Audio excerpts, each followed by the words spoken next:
Welcome to another edition of Living with Purpose. I have with me Linda Eddleman. She is a dear friend and colleague and somebody that has been in the development sector, foreign affairs work for decades. She is a lawyer. She's a White House fellow, has served in the administration on multiple occasions in multiple different administrations. And for the last 20 plus years, she has been heading this organization called Trust for Americas, which is part of the Organization of American States, which is a regional organization headquartered in DC. So please join me in welcoming Linda. Linda, welcome. Thank you, Akhtar. Thank you so much for inviting me to participate. I remember when we had spoken about your ideas a few years ago when you told us about the book that you were producing and the conferences and that you were going to start podcast. And I see that you've already recorded over 50. So what a terrific success. Congratulations to you. Thank you. That's a whole different story. We will not go into it in terms of the podcast. But I love having conversations. So Linda, I wanted you to talk about, you've shared this with me on a number of occasions as to your growing up, the influence that your father has had on you, how this has actually been, somebody having grown up in Puerto Rico with, heritage. So talk a little bit about your growing up and how that then shaped your career, got you to Stanford, and then from a legal background into what you're doing today. I was born in Boston. My father was finishing up his studies at your alma mater, in fact, way back in the day at MIT. And I was born at the Boston Lying-In Hospital. So maybe that brings back memories for you, Akhtar. And we spent a few years there, and then we moved to Hong Kong when I was very small. I was a toddler. My father was finishing his dissertation there, eventually made it into a book. I wish I had been older because it sounds like it was an amazing place at the time. My mother tells me stories of taking the ferry from Hong Kong to Macau. I also apparently spoke Cantonese a little bit, as much as a 3-year-old could speak. And my mom told me that was really useful for her because I was taught enough words to translate for her at the hair salon. So I learned how to say wash and set, apparently, a hairstylist. So I was a big hit. We then returned from Hong Kong a few years later and moved to the Midwest. My father was an academic, and we lived in small town, middle America, for 6 or 7 years. And I'd say it was a pretty typical middle-class upbringing. I was a precocious kid. I was the smartest kid in my class, according to my parents. And, schoolwork came easily to me. And it was a fun time in those elementary school years. And then we moved to Chicago when I was about 10. And we moved from a small town in middle America to the south side of Chicago. And that was a big transition for me. And looking back, I think I think there was an important life lesson for me, though, even though it was only 9 or 10. And it had to do with teaching me humility. I had been used to being the smartest kid in the room, with not a lot of effort. And then I was put into an environment studying with children of university professors. And I was working a lot harder, and I was not top of my class. And I remember having to make more of an effort to hang in there. And that was important. It was important for me to realize at a young age that there's always going to be somebody smarter, somebody more successful than you are. But I think looking back, another lesson that I got out of that was that if you surround yourself by people who are very bright and hardworking, everybody's going to do better. And so I think that, I was more successful all the way up through, 8th or 9th grade because I was competing with other people who were driven and who were smart. And I think that's something I take with me because I try to surround myself with, the best people I can hire. And I want to hear people who have different opinions and who push you. And also to recognize that you're not always right. So you finished school in Chicago. I went from Chicago, went to Puerto Rico for a year in high school. You mentioned that bilingual upbringing. I have my mother is from Puerto Rico. And so I was able to experience a little bit of that culture. And then I moved to Northern Virginia, which I have called home since then. And I ended up attending university there and then going on to law school in California. That was sort of a romantic adventure for me. My parents had met at Stanford and when they were getting their master's, and I thought that would be a really exciting thing to do. So I was fortunate enough to spend some years in Palo Alto, which is just a beautiful, magical place. You finished your law degree at Stanford, correct? I did. And did that then get you to the White House as a White House fellow, or were you a White House fellow before you went to Stanford? So there's a funny story there. I had always wanted to be a lawyer. Actually, the first thing my parents told me, I wanted to be the flying nun. And I don't know if you watched this series in the United States. Sally Field was a flying nun. And I remember I thought that was really exciting, being able to travel all over the world. Obviously, that wasn't an option for me. So I ended up focusing on law. I really wanted to, help people and to make a difference. That was something that my parents instilled in me, that it was really important to leave your mark on the world, to make it a better place when you leave it than when you found it. And so I went into law and I practiced law for a few years. I think it was 9 years, but it was exciting at first, but I didn't really feel like it was as rewarding as I had hoped. I thought law was a helping profession, but going into corporate law on Wall Street, that really wasn't my experience. So I ended up applying for a White House fellowship, and then I made the transition to the public sector. So talk a little bit about your experience in the White House. Not everybody gets to be a White House fellow. It was really an amazing experience, working with people from all over the country and working with cabinet members. And I think one of the lessons I took out of that was that, everybody puts their pants on in the morning. So you can be briefing the Secretary of State, or you can be speaking with a neighbor, but everybody, they're all people. And I think that was important, to learn in my early 30s, not to be intimidated by power, and learning to speaking truth to power, in a sense, that you always wanted to be honest and direct, and that just because somebody was very, had a senior position, didn't mean that person had all the answers. From being at the White House as a fellow, you then transitioned to work for the government. Talk a little bit about some of that journey and what that was. So working at the White House, as a White House fellow, we were able to travel around a lot, understand how government worked, see government from the inside. And that was very eye-opening. And it was very inspiring, really, because you hear a lot about bureaucrats and criticism of government workers who, maybe their rap is they don't work as hard as people in the private sector. And that really wasn't my experience. I worked with some of the best and the brightest, hardworking, committing people. I worked at the White House, the Treasury Department, and then I went on to the State Department. And it was just an amazing opportunity to see how U.S. policy was made, and to be part of that, and to be putting in your little grain of sand into the effort of designing U.S. policy towards Latin America.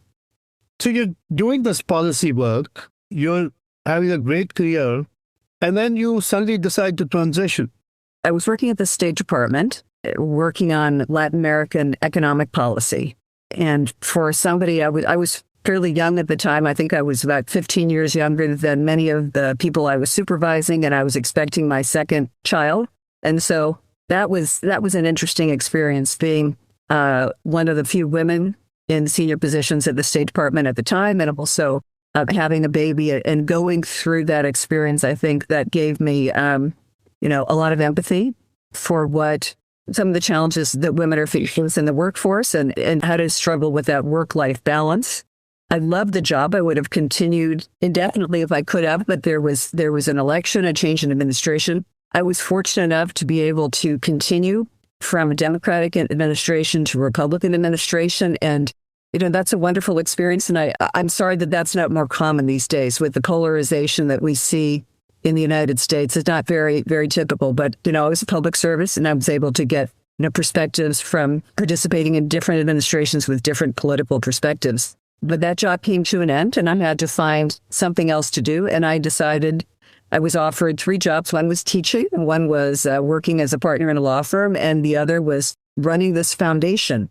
And I really found that the idea of working in the development field appealing. I really enjoyed the policy work, and to participate in something that I felt was really important at a big picture level. But it was sort of hard to measure how you are contributing to the whole, because you know you're working on important issues. You know you're contributing to policies that are going to impact thousands, millions of people, but your role is a very small one, and it's very hard to understand how you fit into that, how you are actually impacting somebody. And I was attracted to the idea of working in the development space, where I felt like I was going to be able to bring in my private sector experience, my policy experience, and work to get this young organization up and running. I had no idea what I was getting into. Now looking back, I thought that working at a not-for-profit would be giving money away and speaking at conferences and taking nice trips. That would be part of the experience. And it was a slog from the very, very beginning. This is probably the most difficult job I've ever had. Working at a not-for-profit, there's never enough money. There's endless need, endless demand. You can't pay your people as well as you'd like to or as much as they deserve. And you find yourself, there's an endless stream of work because you have to play multiple roles in order to keep the organization going. But that said, this has been an incredibly rewarding experience. And I think meeting the individuals who benefit from the programs, I think that's the most important aspect of the job for me. That everything else sort of fades away. All the other challenges fade away when you have the opportunity to meet that person whose life you've impacted as a result of the program we're running. So tell me a little bit about that, right? So, you've been at the cutting edge of really the use of technology to empower people in need. And you actually started off with the program Poeta, which was working in Latin America with people with severe challenges. And you saw information technology as being the way by which they could get economic security. So talk a little bit about that and how that has unfolded and where it is today. Well, I'm very grateful to you personally for the role that you played, because when we were starting at the Trust, you were working on the philanthropy side at Microsoft, and I believe that we actually were able to secure some of the first funding that we ever received to run a program to train people with disabilities how to use computers and how to be part of the 21st century workforce. And the topic has really become a passion of mine. There's so much need in the world that not-for-profits really need to pick their space and their spot and figure out what it is they can do uniquely well. And because of the partnership that we developed early on with Microsoft and some other tech companies, we were able to provide people who otherwise didn't have much of an education at all and didn't have much hope in terms of getting a job, people who had dropped out of high school and maybe 9th or 10th grade educations, and that we found that people, as long as they were numerate and literate, they could be trained in skills that would allow them to work in good jobs, career jobs, working using technology. I personally find that working to provide people with the skills that they need so that they can produce an income for themselves and their families is really a transformative thing. Not only does it produce, obviously, income for people who are otherwise struggling, but it instills a sense of self-esteem that I think is irreplaceable. And I think that is maybe the most important aspect of what we provide to people in this space. We've found, and we've been told by our donors and our supporters, that there are lots of jobs that go unfilled, but there's also lots of unemployment, and that we're working there in a space in which we can address the gap, the mismatch in skills. And we've been successful. We've been able to work through partnerships, putting together public-private partnerships now for 22 years. And this program that you've asked me about after the Poeta program is a program that started in 2004 in Guatemala. I think that we were able to convince our colleagues at Microsoft to provide us a $70,000 grant to help about 400 people in Guatemala. And we worked through 2 technology training centers. And over the years, we have been able to build that network. And we now have about 370 centers working in 22 countries. And these some of these centers have stayed in the network for over 20 years.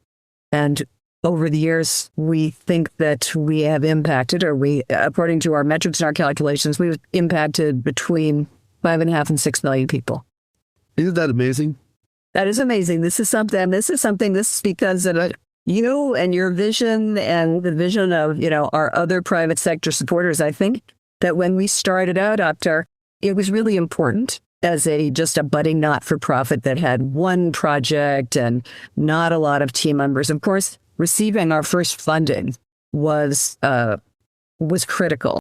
But I think the relationship and, with Microsoft and with your team specifically, the most important aspect of that relationship was the capacity building that was provided to us, teaching us how to be a successful organization and have an impact. And I think that is something that private sector companies that are supporting NGOs should keep in mind, because that is invaluable. Yeah, one of the things that I remember so fondly of the work that you've done is, yes, we are getting people into jobs. We are providing people with dignity. But when I went to Monterey and I visited the center there, and we actually looked at what they were doing, and now they're actually doing 3D modeling. And these same people who had otherwise might have become a car mechanic is now working for one of the largest automobile manufacturers in Monterey, where they're actually doing 3D modeling work on actually designing engines. That, to me, is just a massive shift of how you're taking that same person who would have worked on the exact same thing, but now is actually doing it with their knowledge and their mind and technology. And that shift and that empowerment, I think, has really been the highlight of the work that you and your team in 20 plus countries all over Latin America have done for now 20 plus years, which is incredible. And just to see that continuing and scaling, and now, of course, I know that you're partnering with Microsoft, and now you're bringing in AI and AI learning modules into the curriculum. To try and just see that growth, I think is just fantastic. So thank you very much for that amazing work that you've done. So talk just in, what is your one, and I know that it's always hard to ask these questions, but a memory that you think from that work has been lasting for you? So let me step back and say one thing. I think one of the most important aspects of the work, and one of the things that we learned, is that people don't have to have advanced degrees or even college degrees to be successful in the 21st century economy. You just need to be nuanced and literate and to have enough self-esteem and self-awareness that they want to push through. Because as you say, we've been able to prepare people with very limited educations to work in fairly sophisticated fields and also to launch small businesses. And I think that one of the most powerful memories of the work that I did, and which transformed, I guess, drew me to the work and keeps me invested, is working with the individuals and hearing their stories. And one of the most powerful stories I remember was I had been working at the trust for maybe a few years, and I liked the work. I thought it was very intellectually engaging, and I was interested in the strategy and this kind of thing, but I wasn't personally connecting. And I went to a hospital in Bogota called the Batallón de Sanidad and was going to meet one of our beneficiaries, one of the participants. We were doing a training program for disabled soldiers, and we were teaching them how to use high-tech tools so that they could get jobs. And I was going to meet one of these soldiers, and I remember expecting that I was going to meet a large, burly guy, maybe somebody who was a bit angry because we were working with people who had become disabled because they had stepped on anti-personnel mines in the course of their work. And instead, I met this teenager. He was a soldier, but he was a teenager, and he was in a wheelchair, and he had lost an eye and a leg. And instead of being angry, he had a big smile on his face, and he was holding a bouquet of roses in his lap. And he said to me, I wanted to thank you and your organization for the work you've done. I've been able to participate in this program, and as a result, I've got a job offer. This means I'm going to be able to work, and maybe I'll be able to get married and even have a child. And I'm not going to end up selling pencils on the streets like some of my colleagues. And that was an experience, that stays with me to this day, because no matter what else happens in this organization, that person's life is going to be changed, and that the life of that person's family is going to be changed. And it's really a privilege to be able to participate in that kind of an endeavor. And we've been able to do it because so many people have come together. Our donors, our board members, the people at the OAS, to achieve this kind of impact, everybody has to pitch in our experiences, and we've been able to appeal to people's better angels and achieve a lot with not too much money. Your Bogota story reminds me when I was in Colombia and I'd gone to visit your centers, your team took me down south into the jungle where your program was working with the FARC kids. These were these guerrillas at that time, which the peace had not been declared, with other members of the community. And it was a youth center where they were actually using technology to build peace between the two communities. And I remember being escorted under armed guards with the mayor of this village, the small town. And we were sitting there with these kids who were actually talking about how technology is helping them build. And clearly, it was just one of the most dramatic experiences. Right. Because you're sitting with these soldiers in fatigues, they're pointing their machine guns at you and saying, point on the eye. Right. Because they're sitting surrounding the mayor and me. The kids are there, we are in the jungle. And it was just the power of technology and how humans that dedicate themselves to bringing about change through peace and to resolve conflicts. And I remember going to the Bogota Center where they were talking about, again, how the FARC are getting reintegrated because they're being given skills and they're getting into jobs. And that leads to peace rather than warfare. So I really applaud the work that you all are doing. I think it's just fantastic. As we come to the end of our conversation, I want you to talk a little bit about the importance of purpose in your work and what drives you and how purpose is important for you. Let me just say a quick thing about technology. There's a lot of talk about how technology is a great equalizer, but as you said, these are concrete examples. You meet a person and you can see how technology has changed their lives. They give them the skills so they can move from being maybe having no options other than fighting in the jungle as a FARC guerrilla to actually being able to start a small business. This is not an urban legend. This happens. Yeah. You've seen it and I've seen it, and it's really important stuff. In terms of purpose, I think to work in this space, in the not-for-profit space, it's really important to be mission-driven and to be pursuing your purpose, because there's an infinite demand and there's limited resources, and you have to manage many, many more stakeholders. And I think Jim Collins in his book, Good to Great for Social Sectors, talks about the fact that managing a not-for-profit might be harder than, managing corporations because there's so many moving parts, right? And the decision-making is hard because you have to do it. You have to build a consensus about many, many stakeholders rather than just making a decision and imposing it. And I think that in order to be successful in this field, you have to be driven by purpose, because otherwise it's very hard to get past all the obstacles. And I think the other side of that is if you're lucky enough to find a vocation, whether it is being a lawyer or in business or a stay-at-home parent, that's really a gift. And for people who are in, the 20-something generation, they're going to be working longer than we ever did.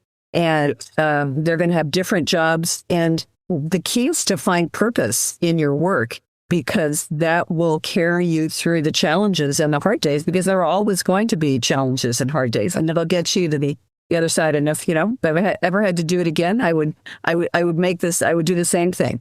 Working the space is the best thing that I've ever done, other than having a family. So, Linda, this is so wonderful, right? I mean, that purpose really gives you that renewable source of energy that continues to drive all of us forward. So to end, give us your one golden nugget, this piece of wisdom that you live by, that you want to share with our audience.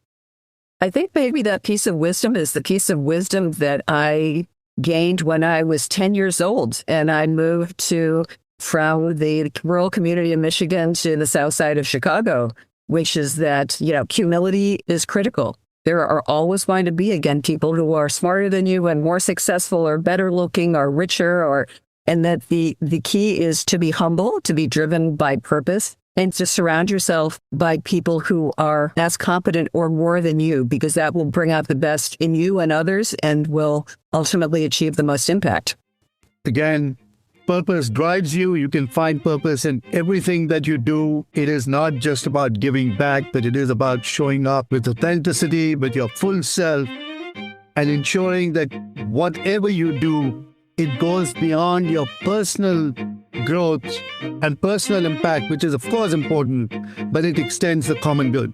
Thank you all very much for listening. Linda, thank you so very much for being part of the podcast. Thank you. Bye-bye. Thank you so much for inviting me.